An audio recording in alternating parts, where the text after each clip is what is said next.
Selection and intensity rules. Selection rules వీటిని ఎందుకు introduce చేయాల్సి వచ్చింది? సపోజ్ ఒక ఎలక్ట్రాను E1 అనే ఎనర్జీ స్టేట్ నుంచి E2 అనే ఎనర్జీ స్టేట్కి ఎక్సైట్ అవ్వాలి అంటే అది కొంత ఎనర్జీ అబ్జార్బ్ చేసుకోవాలి. ఆ ఎనర్జీ ఎంత ఉంటుంది అంటే ఈ రెండు ఎనర్జీ లెవెల్స్ ఎనర్జీ డిఫరెన్స్ ఎంతైతే ఉందో అంత. అది hν అనే ఎనర్జీ అనుకుంటున్నాను. అట్లాగే E2 అనే ఎక్సైటెడ్ స్టేట్ నుంచి అప్పర్ స్టేట్ నుంచి E1 అనే లోయర్ స్టేట్కి రావాలన్నా కూడా E2 minus E1 is equal to ఎంత అయితే ఉంటుందో అంటే hν. అంత ఎనర్జీని బయటకు రిలీజ్ చేసుకుంటూ ఒక స్పెక్ట్రల్ లైన్ని ఎమిషన్ స్పెక్ట్రంలో మనకి ఇస్తుంది. అయితే మనం అనుకున్న అన్ని రకాల ట్రాన్సిషన్స్ అక్కడ ఉంటాయనే గ్యారంటీ మనకి ఏమీ లేదు. అంటే బోర్ చెప్పిన ఈ condition E2 minus E1 is equal to hν అనే కండిషను కేవలం నెససరీ కండిషనే తప్ప సఫిషియంట్ కండిషన్ అయితే గ్యారంటీగా కాదు.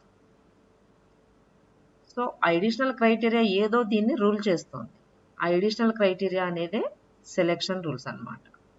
ఒక ఎనర్జీ స్టేట్ నుంచి ఇంకొక ఎనర్జీ స్టేట్కి ఎలక్ట్రాన్ ట్రాన్సిషన్ జరపాలి అనేది E2 మైనస్ E1 ద్వారానే కాకుండా ఇంకా ఏదో అడిషనల్ క్రైటీరియా ద్వారా రూల్ చేయబడుతున్నాయి. ఆ రూల్సే సెలెక్షన్ రూల్స్. అంటే ఈ సెలెక్షన్ రూల్స్ ఏం చేస్తాయన్నమాట? Just it governs the possibility of transition between two energy states or quantum states. ఇవి మూడు రకాలు. ఒకటి spin selection rule. Spin selection rule అంటే selection rule for spin of the electron. Suppose ఇది ఏంటంటే delta S is equal to 0. ఒకవేళ magnetic field ఉండుంటే delta MS is equal to 0 అవ్వాలి. ఈ రెండు కండిషన్స్ సాటిస్ఫై అవ్వాలి. అంటే మ్యాగ్నెటిక్ ఫీల్డ్ లేనప్పుడు ఇది ఒకటి సాటిస్ఫై అయితే చాలు. ఒకవేళ మ్యాగ్నెటిక్ ఫీల్డ్ ప్రెజెన్స్ కూడా ఉండుంటే delta MS is equal to 0 అనే ట్రాన్సిషన్ కూడా సాటిస్ఫై కావాలి. ఈ కండిషన్ సాటిస్ఫై అయితే తప్ప ట్రాన్సిషన్ అనేది ఎగ్జిస్ట్ కాదు. సపోజ్ ఈ ఫస్ట్ హాఫ్ లో చూడండి ఎలవ్ ట్రాన్సిషన్ అని రాసాం. ఇది ఎక్సైటెడ్ స్టేట్ అనుకోండి, ఇది గ్రౌండ్ స్టేట్ అనుకోండి. ఎక్సైటెడ్ స్టేట్ లో ఒక ఎలక్ట్రాన్ ఉంది, అప్వర్డ్ స్పిన్ తో ఉంది కాబట్టి దీని స్పిన్ వాల్యూ +½ గ్రౌండ్ స్టేట్ లో ఒక ఎలక్ట్రాన్ ఉంది, ఈ గ్రౌండ్ స్టేట్ లో ఉన్న ఎలక్ట్రాన్ తాలూకు స్పిన్ +½ అప్వర్డ్ లో ఉంది కాబట్టి. సో టోటల్ స్పిన్ ఇక్కడ ఎంత అంటే +½ గ్రౌండ్ స్టేట్ కూడా +½ అంటే ఈ రెంటి మధ్యలో స్పిన్ డిఫరెన్స్ ఎంత ఉంది అంటే ½ - ½ 0 అంటే delta S is equal to 0 కాబట్టి ట్రాన్సిషన్ అలో చేయబడుతుంది. అలాగే ఇక్కడ ఫర్బిడెన్ కి కూడా ఒక ఎగ్జాంపుల్ చూద్దాం.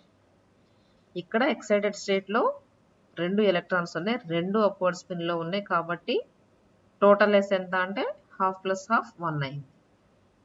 గ్రౌండ్ స్టేట్కి వచ్చేసరికి రెండు ఎలక్ట్రాన్స్ ఒక అప్వర్డ్ స్పిన్ ఒక డౌన్వర్డ్ స్పిన్ తో ఉంది అంటే +½ - ½ 0 అయిపోయింది. సో ఎక్సైటెడ్ స్టేట్ తాలూకు టోటల్ స్పిన్ 1 అయింది, గ్రౌండ్ స్టేట్ తాలూకు టోటల్ స్పిన్ 0 అయ్యింది. So difference between these two spins is 1 - 0 1. ఇక్కడ కండిషన్ సాటిస్ఫై కాదు. సో ఇదేమవుతుంది? ఫర్బిడెన్ ట్రాన్సిషన్ అవుతుంది. Delta S is equal to 0 అంటే అర్థం అది. నెక్స్ట్ ఆర్బిటాల్ సెలెక్షన్ రూల్ అంటే ఏంటి? Selection rule for orbital angular momentum. ఇక్కడ కండిషన్ ఏంటంటే delta L is equal to +or-1 అవ్వాలి. ఫర్ ఎగ్జాంపుల్ ఇక్కడ కొన్ని ఆర్బిటాల్స్ గీసాను.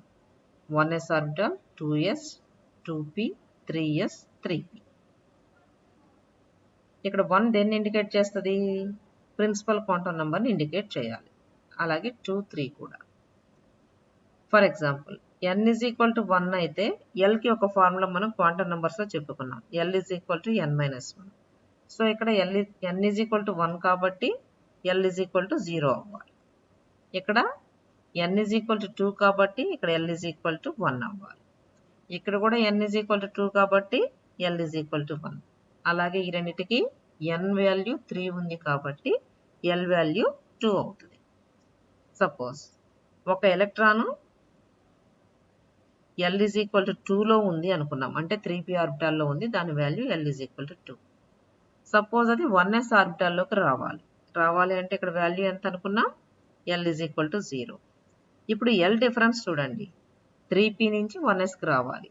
3p తాలూకు ఎల్ వాల్యూ ఎంత అంటే 2, 1s తాలూకు ఎల్ వాల్యూ ఎంత అంటే 0. సో డిఫరెన్స్ ఎంత అయింది, 2 మైనస్ 0 2 అయ్యింది. ఎంత ఉండాలి మనకి ఇక్కడ, delta L is equal to +1 -1 ఏదో ఒకటే ఉండాలి. కానీ ఇక్కడ 2 వచ్చింది కాబట్టి ఈ ట్రాన్సిషన్ అనేది ఫర్బిడెన్ ట్రాన్సిషన్ అవుతుంది. అంటే ఆ ట్రాన్సిషన్ జరగడానికి అవకాశం ఏ రకంగానూ లేదు. అట్లాగే ఇటువైపు అన్ని అలౌడ్ ట్రాన్సిషన్స్ గ్రీన్ కలర్లో గీసాం చూడండి. సపోజ్ ఇది తీసుకుందాం, 3pలో నుంచి 3p దగ్గర స్టార్ట్ అయింది కదా, 3pలో నుంచి 2pకి రావాలి అని గీసాం మనం. 3p అంటే దీని తాలూకు ఎల్ వాల్యూ ఎంత, ఎల్ ఈజ్ ఈక్వల్ టు 2. అట్లాగే ఇక్కడ 2p తాలూకు ఎల్ వాల్యూ ఎంత, L is equal to 1. 3p తాలూకు ఎల్కి 2p తాలూకు ఎల్కి డిఫరెన్స్ ఎంత అంటే 2 మైనస్ 1, అంటే వాల్యూ ఎంత, +1. ఎంత ఉండాలి ఇక్కడ, delta L is equal to +1 -1 అన్నాం. ఇక్కడ +1 వచ్చింది కాబట్టి ఈ ట్రాన్సిషన్ అలౌడ్ ట్రాన్సిషన్ అవుతుంది. అట్లాగే మిగిలినవి కూడా. ఇది selection rule for orbital angular momentum.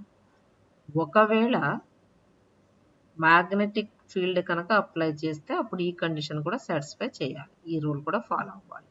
Delta ML is equal to 0 or +r-1 అనేది సాటిస్ఫై కావాలి. Next selection rule for total angular momentum.